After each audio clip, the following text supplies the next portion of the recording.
ज्ञान के बगैर इंसान का जीवन अधूरा है। जीवन में धन मिले न मिले, लेकिन ज्ञान का मिलना बेहद जरूरी माना गया है, क्योंकि जिसके पास ज्ञान होता है उसके पास कभी धन की कमी नहीं होती है। यही कारण है कि शास्त्रों में व्यक्ति को ज्ञान को हासिल करने के लिए कठिन साधना करने की सीख दी गई है। जीवन में बगैर ज्ञान को हासिल किए कोई भी व्यक्ति किसी भी क्षेत्र में सफलता नहीं हासिल कर सकता है। ज्ञान के बगैर इंसान का जीवन अधूरा है। श्री कृष्ण जी कहते हैं कि खुद के भीतर अज्ञानता का एहसास होना ही ज्ञान की दिशा में बढ़ाया गया एक बहुत बड़ा कदम होता है। ज्ञानी वो व्यक्ति नहीं होता जो बहुत सी बातें जानता है, बल्कि ज्ञानी तो होता है जो काम की बातें जानता है। ज्ञान एक ऐसी विलक्षण शक्ति है जिसके आगे दुनिया की बड़ी से बड़ी ताकत को भी झुकना पड़ता है। ज्ञान को हमेशा प्राप्त करते हुए और अधिक बढ़ाना होता है, नहीं तो पहले अर्जित किया ज्ञान भी धीरे धीरे गायब होता जाता है। जीवन में 3 तरह से ज्ञान को अर्जित किया जा सकता है। पहला, चिंतन करके, जो कि सबसे सही तरीका है। दूसरा, अनुकरण करके, जो कि सबसे आसान तरीका है।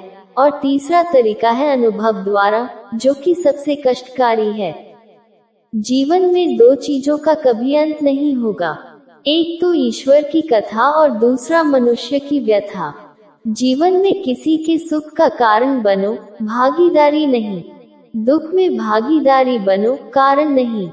उन लोगों को महत्व देना चाहिए जो आपको महत्व देते हैं। मनुष्य तब बुद्धिमान नहीं होता जब वह बड़ी बड़ी बातें करने लगे, बल्कि बुद्धिमान तब होता है जब वह छोटी छोटी बातें समझने लगे। भगवान के हर फैसले से खुश रहना सीखो, क्योंकि भगवान वह नहीं देता जो आप चाहते हो, बल्कि भगवान वो देता है जो आपके लिए अच्छा होता है। मौन और मुस्कान दोनों को जीवन में इस्तेमाल करना चाहिए, क्योंकि मौन रक्षा कवच होता है, मुस्कान स्वागत आधार होता है। समय आपका है, चाहे तो सोना बना लो या सोने में गुजार दो। संसार आपकी बातों से नहीं, बल्कि आपके मिसाल से बदलेगी। व्यक्ति अपना भविष्य तो नहीं बदल सकता, लेकिन अपनी आदतों को बदल सकता है। और निश्चित रूप से आपकी आदतें आपका भविष्य बदल सकती है। जीवन में वे व्यक्ति असफल होते हैं जो सोचते तो अधिक है, लेकिन करते कुछ नहीं। वह दिन अच्छा था जब घड़ी सिर्फ एक के पास थी और समय सभी के पास रहता था। अब तो घड़ी सभी के पास है, लेकिन समय किसी के पास नहीं है।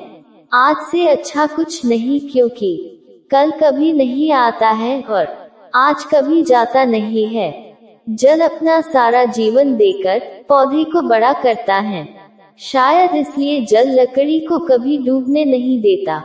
माता पिता का भी कुछ ऐसा ही सिद्धांत होता है। जीवन की दौड़ में जो लोग आपको दौड़कर नहीं हरा पाते, वही आपको तोड़कर हराने की पूरा कोशिश करते हैं। ऐसे लोग जीवन में कभी आगे नहीं बढ़ पाते हैं।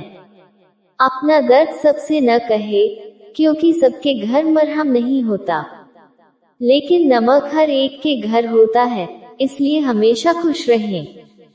किसी भी अच्छे व्यक्ति के साथ हद से ज्यादा बुरा व्यवहार मत कीजिए, क्योंकि कांच जब टूटता है तो तेज हथियार बन जाता है। आपके भाव अच्छे हो, सोच भी अच्छी हो, लेकिन आपकी बोली खराब हो तो रिश्ते या संबंध कभी टिकते नहीं।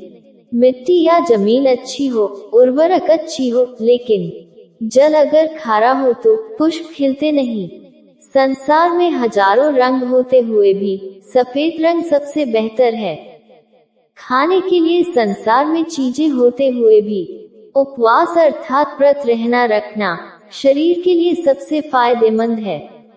आत्मा अर्थात परमात्मा हमेशा जानती है कि सही क्या है। चुनौतियां तो मन को समझाने के लिए होती है। गीता में भगवान ने कहा है कि मनुष्य के अंदर ही शांति का वास होता है, उसे बाहर ना तलाशें। पैर तभी पैर महसूस करता है जब यह जमीन को छूता है। हजारों खोखले शब्दों से अच्छा वह एक शब्द है जो शांति लाए। किसी विवाद में हम जैसे ही क्रोधित होते हैं, हम सच का मार्ग छोड़ देते हैं और अपने लिए प्रयास करने लगते हैं। बिना सेहत के जीवन जीवन नहीं है, बस पीड़ा की एक स्थिति है, मौत की छवि है। घृणा घृणा करने से कम नहीं होती, बल्कि प्रेम से घटती है। यही गीता का नियम है। कृष्ण जी कहते हैं, स्वास्थ्य सबसे महान उपहार है, संतोष सबसे बड़ा धन तथा विश्वसनीयता सबसे अच्छा संबंध है। मनुष्य का दिमाग ही सब कुछ है, जो वह सोचता है वही वह बनता है। जीभ एक तेज चाकू की तरह बिना खून निकाले ही मार देता है। क्रोध के लिए सजा नहीं मिलती, बल्कि अपने क्रोध से की गई गलती के लिए सजा मिलती है। असल जीवन की सबसे बड़ी विफलता है हमारा असत्यवादी होना। सत्य के रास्ते पर कोई दो ही गलतियां कर सकता है, या तो वह पूरा सफर तय नहीं करता या सफर की शुरुआत ही नहीं करता। तीन चीजों को लंबी अवधि तक छुपाया नहीं जा सकता, सूर्य, चंद्रमा और सत्य। मंजिल या लक्ष्य तक पहुंचने से ज्यादा महत्वपूर्ण यात्रा अच्छे से करना होता है। खुशियों का कोई रास्ता नहीं, खुश रहना ही रास्ता है। जय श्री कृष्णा।